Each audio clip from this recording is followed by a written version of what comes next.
Launching Adisaya One World. அதிசயங்களின் ஆரம்பம். Chennai Silk Saree Sale. Latest collections at unbelievable prices. Up to 50% offer or branded gifts. Srinagar, Velachery, Cropate and Thiruvallur. GT Holidays, South India's #1 travel brand. You know you are special when you're with GT Holidays. நடிகர்கள் எல்லாரையும் இந்த producers டைரக்டர்ஸ்லாம் abuse பண்ணுறாங்க, பெண்களுக்கு பாதுகாப்பு இல்லை திரைத்துறையில் அப்படின்னு சொல்லிட்டு நம்ம ஒரு விஷயம் சொல்கிறாங்க. மீன்மேல் ஒரு பிரச்சனை நடக்கும் பொழுது தாழ்த்தப்பட்ட சமுதாய மக்களை சார்ந்த நம்ம ஒரு மாதிரி கேவலமாக இதுவும் பேசிடுறாங்க. Sitting in Tamil Nadu and doing these kind of activities is not acceptable anymore. Get the out of my state. வேறு ஒன்று ஃபைல் பண்ணுறாங்க, அப்ஸ்காண்ட் ஆகி போயிடுறாங்க. கேரளாவில் தான் நம்ம வந்து பிடிச்சி ரிமாண்ட் பண்ண கூட்டு வராங்க. அப்பயே பார்த்தீங்கன்னா காவலர்கள் வந்து என்ன அப்யூஸ் பண்ணுறாங்க. காவலர்கள் ரொம்ப ஒருமையில் பேசி காதல் கூட கேட்க முடியாத வார்த்தைகளை திட்டினதா காவலர்கள் வந்து சொல்லியிருந்தாங்க. அப்புறமா அந்த வழக்கு வந்து நடந்துகிட்டு இருந்துச்சு. கடந்த ஒரு 4 ஆண்டுகளாக வந்து இந்த வழக்கில் வந்து இவங்க ஆஜராகலைன்னும் போது பிடிவாரண்ட் போடுவாங்க. அந்த சமயத்தில் மீராமித்தினோட தாயார் வந்து என்ன பண்ணுறாங்க, அந்த கோர்ட்டில் அப்பியரன்ஸ் ஆகி டெல்லியில் மனநலம் பாதிக்கப்பட்ட மாதிரி சாலைகளில் வந்து இங்கே எங்கேயும் சுற்றிக்கிட்டு இருக்கா, அப்படியாவது மீட்டு நீங்கள் தான் கொண்டு வரணும்னு சொல்லிட்டு மனு ஒன்று கொடுக்குறாங்க. போலீஸ் இங்கேருந்து அங்கே டெல்லிக்கு போய் பார்க்கும்பொழுது தான் தெரியுது மீராமித்தினுடைய மனநிலை எல்லாமே மாறி போயிருக்கு. சென்னைக்கு அழைச்சி வர்றது ரொம்ப கஷ்டம் ட்ராவல் பண்ணிட்டுனால அங்கே இருக்க டெல்லியில் இருக்க மருத்துவமனையில் சேர்க்குறாங்க. மருத்துவமனையில் பார்த்தவங்க அவங்கள வெரிஃபை பண்ணி செக் பண்ணி பார்த்தோம்னா அவங்க மனநிலை பாதிக்கப்பட்டிருக்காங்க. Seriously guys, seriously? இந்த கேஸ்ல இருந்து தப்பிக்கிறதுக்காக அவங்க அந்த மாதிரி சொல்றாங்க. I'm one of the important person, a VVIP. 2021 இந்த பட்டியலின மக்களை வந்து அவதூறு பற்றி பேசியிருந்தாங்க. அசிங்கப்படுத்தி கொச்சப்படுத்தி பேசுறதும், அப்புறம் அவங்க வந்து பட்டியல் மக்கள் தெரிஞ்சு அந்த பிரிவை தாக்கி பேசுறது, இந்த மாதிரி விஷயத்துல அவங்க நினைச்சுக்கிட்டு நான் பேசினா ஃபேமஸ் ஆயிடணும்ன்ற ஒரு எண்ணத்துல இவங்க பேசினால. I was escorted to Delhi because all of these people tried to make a attempt on me where there is lot of proof on it. எல்லாரையுமே நான் சொல்லல அப்படின்ற மாதிரி விஷயங்களை திரும்ப பதிவிட்டு இருந்தாங்க. ஆனா அதுக்குள்ள கோர்ட்ல கேஸ் கொடுத்திருந்தாங்க. நம்ம விசிக கட்சியினுடைய துணை பொதுச் செயலர் பன்னீரசு அவர்களும் பிரச்சனைகள் வந்து அதிகம் தீவிரம் அடைஞ்சதுக்கு அப்புறமா நான் அதை சொல்ல வரல, நீங்க தப்பா புரிஞ்சுக்கிட்டீங்க. அப்போ நீங்க ஃபர்ஸ்ட் சொன்ன விஷயம் என்ன? சூப்பர் மாடல் மீராமித்தனா இருக்கட்டும், இப்போ வர இன்ஃப்ளூயன்சர்ஸ் ஜாதி ரீதியான விஷயங்கள் பேசுறாங்க இல்லையா? இந்த பிசிஆர் ஆக்ட் படி இவங்களுக்கு என்ன தண்டனை கொடுக்கணும்? பிசிஆர் கேஸ் போட்டாலே டிஎஸ்பி தான் வந்து விசாரிக்கணும். சார் வணக்கம். சார் வணக்கம். சார், இந்த மீராமித்துன் 3 வருஷமா போலீஸாரால் தேடப்பட்டு இருந்தாங்க. இப்போ பார்த்தீங்கன்னா டெல்லியில் வந்து அவங்கள பிடிச்சி மனநல மருத்துவமனையில் வந்து அனுமதிக்கப்பட்டிருக்காங்க. கோர்ட்லேயும் ஒன்றும் அவங்கள ஆஜர்படுத்தலை. எதனால சார் அவங்கள தேடிட்டு இருக்காங்க 3 வருஷமா? இல்லை, அவங்க முதல்ல மீராமுத்துன் அப்படின்ற மக்கள்லாம் மறந்து போயிருப்பாங்க. முதல்ல 2016 பார்த்தீங்கன்னா தென்னிந்திய இந்த அழகியில் அந்த அம்மா வந்து தென்னிந்திய அழகின்னு சொல்லி ஒரு பட்டம் கொடுத்து 2016. அதுக்கப்புறமா நிறைய திரைப்படங்களில் வந்து அந்த அம்மா நடிச்சிருந்தாங்க. அதுக்கப்புறம் வர கதாபாத்திரங்கள், அப்புறம் இவங்க வந்து ஒரு இயக்குனர் சேரன் மேலே ஒரு புகார் ஒன்று கொடுக்குறாங்க. பிக் பாஸ் நிகழ்ச்சி. ஆமாம், அது வந்து சேரன் இது செஞ்சார் அப்படின்னு சொல்லும் பொழுது இவங்க ரொம்ப அதிகமாக பேசப்படுறாங்க. பேசும்போது என்ன சொல்கிறாங்க, இந்த திரைப்படத்தில் வர நடிகர்கள் எல்லாரையும் இந்த ப்ரொடியூசர்ஸ் டைரக்டர்ஸ்லாம் அப்யூஸ் பண்ணுறாங்க, இவங்களாம் சரியில்லைன்னு சொல்லிட்டு இந்த கிசுக்கெல்லாம் நம்ம ஜென்ரலாக கேட்கறது. நார்மலாக நடிகர்கள் இந்த நடிகர் அந்த நடிகை வச்சிருக்காரு அப்படின்னு சொல்லி அதை சொல்லுவாங்க. அந்த மாதிரி ஒரு விஷயத்த நம்ம சொல்கிறாங்க. தொடர்ந்து பெண்களுக்கு பாதுகாப்பு இல்லை திரைத்துறையில் அப்படின்னு சொல்லிட்டு நம்ம ஒரு விஷயம் சொல்கிறாங்க. மீன்மேல் ஒரு பிரச்சனை நடக்கும் பொழுது தாழ்த்தப்பட்ட சமுதாய மக்களை சார்ந்த நம்ம ஒரு மாதிரி ஒரு கேவலமாக இதுவும் பேசிடுறாங்க. அதன் அடிப்படையில் நம்ம மேலே வந்து ஒரு புகார் ஒரு எஃப்ஐஆர் ஒன்று ஃபைல் பண்ணுறாங்க. அப்ஸ்காண்ட் ஆகி போயிடுறாங்க. கேரளாவில் தான் நம்ம வந்து பிடிச்சி ரிமாண்ட் பண்ண கூட்டு வராங்க. அப்பயே பார்த்தீங்கன்னா காவலர்கள் வந்து என்ன அப்யூஸ் பண்ணுறாங்க. ஒரு வீடியோ அந்த வீடியோ ஒன்று போட்டு லைவ்ல போட்டு ஒரு ட்ரெண்ட் ஆக்கணும் நம்ம போட்டாங்க. சிஎம்சியை காப்பாற்றலாம் நம்ம சொன்னாங்க. அதுவும் இதுவாச்சு. அங்கேருந்து நம்ம சென்னைக்கு கூட்டு வரும்பொழுது காவலர்களும் ரொம்ப ஒருமையில் பேசி காதல் கூட கேட்க முடியாத வார்த்தைகளை திட்டினதா காவலர்கள் வந்து சொல்லியிருந்தாங்க. அப்புறமா அந்த வழக்கு வந்து நடந்துகிட்டு இருந்துச்சு. கடந்த ஒரு 4 ஆண்டுகளாக வந்து இந்த வழக்கில் வந்து இவங்க ஆஜராகலைன்னும் போது பிடிவாரண்ட் போடுவாங்க.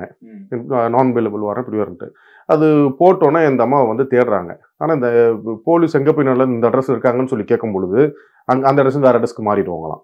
இதுவே அவங்க வந்து ஒரு வேலையை வச்சுருந்துருக்காங்க. அந்த சமயத்தில் மீராமித்தினோட தாயார் வந்து என்ன பண்ணுறாங்க, அந்த கோர்ட்டில் அப்பியரன்ஸ் ஆகி உங்கள் கோர்ட்டில் கேட்குறாங்க, உங்கள் மகள் எங்கே சொல்லுங்க அப்படின்னும் பொழுது அவங்க என்ன சொல்கிறாங்க, என்னுடைய மகள் வந்து எங்கே போனாங்க தெரில, ஆனால் எனக்கு இப்போ தகவல் தெரிய வந்துச்சு, டெல்லியில் வந்து மனநலம் பாதிக்கப்பட்ட மாதிரி சாலைகளில் வந்து இங்கே எங்கேயும் சுற்றிக்கிட்டு இருக்கா, அப்படியாவது மீட்டு நீங்கள் தான் கொண்டு வரணும்னு சொல்லிட்டு நம்ம தமிழ்நாடு ஸ்டேட் லீகல் சர்வீஸ் ஆத்திட்டு ஒரு மனு ஒன்று கொடுக்குறாங்க.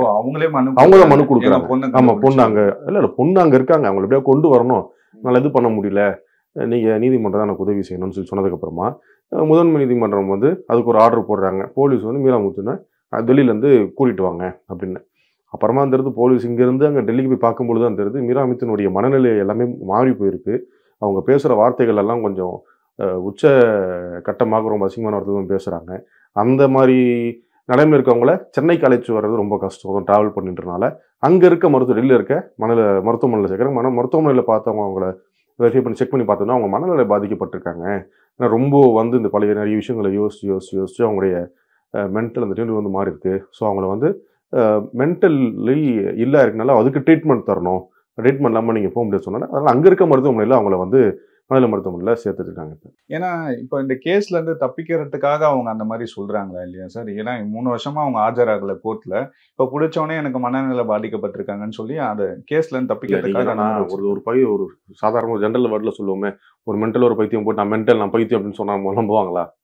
நம்ப மாட்டாங்களா? அவங்க போய் பார்க்குறாங்க, அவங்க இருக்க அந்த கோவலம் அந்த நிலை வந்து ஒரு அவல நிலையில் இருக்கிறாங்க. பேசும்பொழுது தெரியும் இல்லையா, ஒருத்தர் பேசும்பொழுது ஒரு கொஞ்சம் மென்டல் இல்லைனா எப்படி பேசுவாங்க, பார்க்கும்போது திங்ஸ் டிஃப்ரெண்ட்டாக பண்ணுறது செய்கிறதெல்லாம் பார்க்கும்பொழுது ஹாஸ்பிட்டலுக்கு கூப்பிட்டு போகிறாங்க. அவங்க நிலைமையை மோசம் பண்ணுறாங்க. அங்கே ஹாஸ்பிட்டலில் போய் செக் பண்ணதுக்கப்புறமா டாக்டர் சொல்கிறாங்க அவங்களுக்கு மென்டலியில் கொஞ்சம் அஃபெக்ட் ஆயிருக்காங்க. ஸோ அவங்களுக்கு வந்து மனநல மருத்துவமனையில் கொஞ்சம் ட்ரீட்மெண்ட் எடுக்கணும். இந்த நிலைமையில் அவங்க நீங்கள் போயிட்டு கூட்டிகிட்டு ட்ராவல் பண்ணிட்டு போக முடியாது, வழியில் கூட ஏதாவது ஆகலாம் அப்படின்னு சொல்லி அந்த மருத்துவர்கள் அந்த கூறினதுக்கு அப்புறமா தான் இந்த காவலர்கள் வந்து நம்ம தமிழக காவல்துறை அவங்கள அந்த மருத்துவமனையில் அனுமதிக்கிறாங்க. ஏன்னா அவங்க 2021 இந்த பட்டியலின மக்களை வந்து அவதூறு பரப்பி பேசியிருந்தாங்க. இவங்களை வந்து சினிமா துறையிலேருந்து நீக்கணுன்ற மாதிரி விஷயங்கள்லாம் பேசியிருந்தாங்க. ஏன்னா அவங்க மேலே ஒரு 7 கேஸ் போட்டிருக்காங்க இல்லையா சார்? 7 கேஸுமே என்னென்ன மாதிரி கேஸ் போட்டு? இல்லை பிரிவுகள் இப்போ வந்து இப்போ பட்டியலின மக்கள் பேசும்போது பீசர் ஆட்டோமேட்டிக்காக அட்ராக்ட் ஆகிரும். அதில் வச்சிருக்க அந்த வழக்குகள் படியில் அந்தந்த பிரிவுகள் கீழே இவங்க வந்து பேசின அந்த வார்த்தைகள் வன்கொடுமை சட்டம் அதெல்லாம் வந்து எல்லாமே சேர்ந்து அதில் வந்துடுது. வந்தோன்னே ரெகுலராக வந்து உங்கள் கோர்ட்டுக்கு அப்பியரன்ஸ் ஆகணும். ஏன்னா வழக்கு ஒன்று போடச்சா வழக்கை நடத்தி ஒன்றையும் நிரபராதின்னு நீதிமன்றத்தில் ப்ரூவ் பண்ணணும்.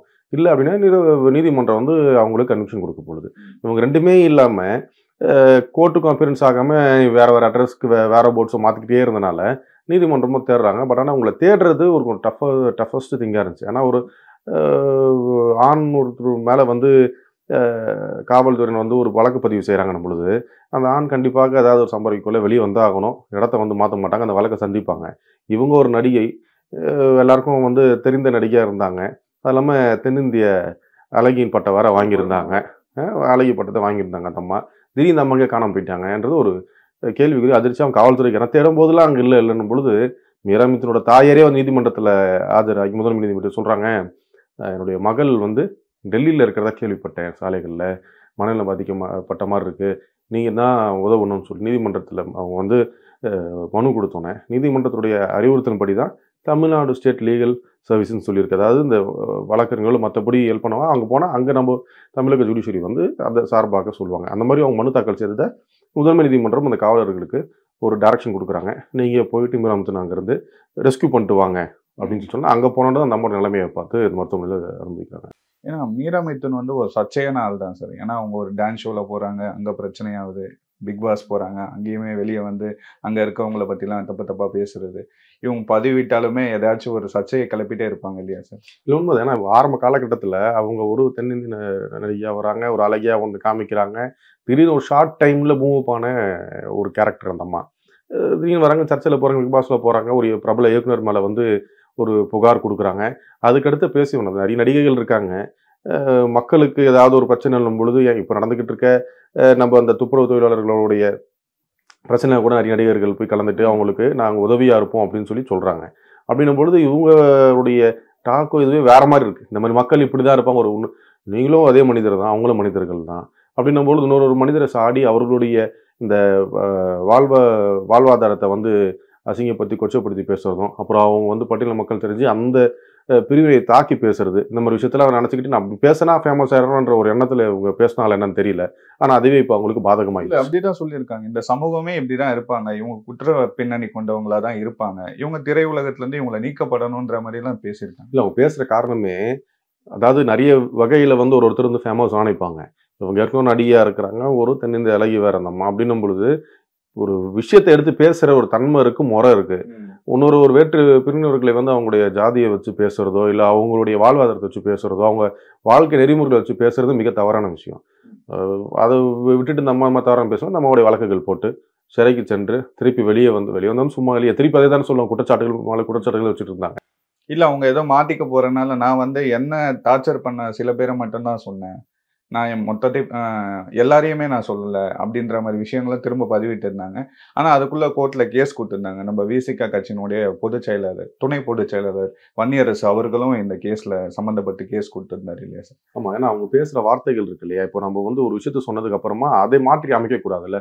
பிரச்சனைகள் வந்து அதிகம் தீவிரம் அடைஞ்சதுக்கு அப்புறமா நான் அதை சொல்ல வரல, நீங்கள் தான் தப்பாக புரிஞ்சுக்கிட்டீங்க, அப்போ நீங்கள் ஃபர்ஸ்ட் சொன்ன விஷயம் என்ன, இப்போ தவறாக தானே அது வருது, சொன்னதுக்கு அப்புறமா இதுவாக இருக்குன்னு சொல்லும் பொழுது அந்த விஷயங்கள் மாறும் பொழுது தான் இவங்க அதுலேருந்து பின் வாங்குறாங்க. இல்லை நான் அப்படி சொல்ல வரல, நான் இந்த மாதிரி தான் சொன்னேன், ஆனால் நீங்கள் தப்பாக புரிஞ்சுக்கிட்டீங்க, சொன்ன விஷயத்த வந்து மாற்றும் பொழுது தானே இன்னும் சர்ச்சை அதிகமாகுது. ஆனாலும் இன்னொரு விஷயமா சொல்கிறாங்க, என்னை யாராலையும் அரெஸ்ட் பண்ண முடியாது, 5 வருஷமா ட்ரை பண்ணுறாங்க, என்னை அரெஸ்டே பண்ண முடியாதுன்ற மாதிரி விஷயங்களும் இல்லை முன்னாடி சொன்ன வார்த்தைகள். ஆனால் இப்போ அவங்கள வந்து அங்கே டெல்லியில இருந்து அவங்கள கொண்டு வரும்பொழுது மருத்துவமனைக்கு செல்லும் பொழுது அதோட காட்சிகளை வந்து நம்ம தமிழக காவல்துறை வந்து காட்டலை. ஏன்னா அவங்களுடைய நிலைமையே வந்து மோசமாக இருக்கிறத தமிழக காவல்துறை வந்து நம்ம நீதிமன்றத்தை சொல்லியிருக்காங்க. ஸோ நம்ம வந்து மனநிலை வந்து சரியானதுக்கு அப்புறமாக இவர்கள் வந்து வெளியே சொல்கிற ஸ்டேட்மெண்ட் வச்சு நம்ம இதெல்லாம் அந்த காட்சிகளை காட்டாமல் மேபி அந்த அவங்க இருக்கிற நிலைமை கொஞ்சம் மோசமாக இருக்கலாம். மீரா மிதுன் சொல்லி நினச்சவங்க பார்க்குறவங்க மத்தியில் வேற மாதிரி ஒரு பிம்பத்தை இருந்தவங்க திடீர்னு இந்த மாதிரி கேரக்டர் மாதிரி ஆயிட்டாங்கன்னு சொல்லி பார்க்கும் பொழுது ஒரு அதிர்ச்சியான ஒரு செய்தியாக இருக்கும் இல்லையா, அதனால கூட சரி காமிக்காமல் இருந்திருக்கலாம்.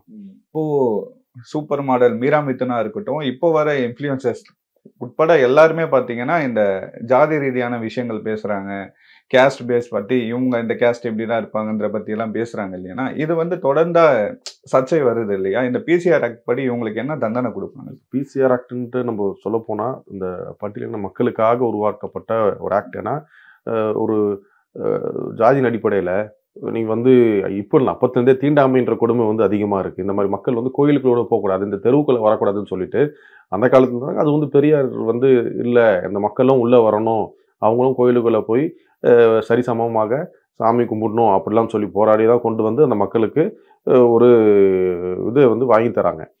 அப்படின்னும் பொழுது அந்த மக்களுக்கு ஆக்கிறதுக்காக ஒரு சட்டம் தான் அந்த பிசிஆர் ஆக்ட்னு சொல்லி கொண்டு வந்தது. அப்படின்னும் பொழுது இவங்க ஏதாவது ஒரு வகையில் நம்ம வெளியே தெரியணுன்ற காரணத்துக்காக யாரை வந்து நம்ம தாக்கி பேசுனா அதிகமாக நம்மளை வந்து பார்க்க செய்வாங்க, நம்ம வந்து ஒரு எல்லாருக்கும் தெரியக்கூடிய ஒரு பப்ளிக் ஃபிகராக வந்து மாறணும் அப்படின்ற ஒரு எண்ணத்தில் யாரை தாக்கினா வந்து பேசுவாங்க, யார் அடித்தா வந்து ஒரு வலிமை இல்லாமல் இருக்காங்கன்னா பட்டியலின மக்களை நம்ம சொன்னோம்னா அவங்க வலிமை இல்லாமல் இருப்பாங்க, நம்ம அவங்கள தாக்குவோம், அப்போ வந்து நம்மளுக்கு இன்னும் பேர் அதிகமாக வரும், நம்மள எல்லாரும் நம்மளை வந்து கவனிப்பாங்கன்ற ஒரு எண்ணத்தில் தொடர்ந்து இந்த பட்டியல் மக்களே வந்து தாக்கிக்கிட்டு இருந்தா அந்த மக்கள் பார்த்து சும்மா இருக்க மாட்டாங்க இல்லையா. நிறைய வழக்கறிஞர் இருக்காங்க, நீதிபதிகள் இருக்காங்க, காவல்துறை இருக்கு.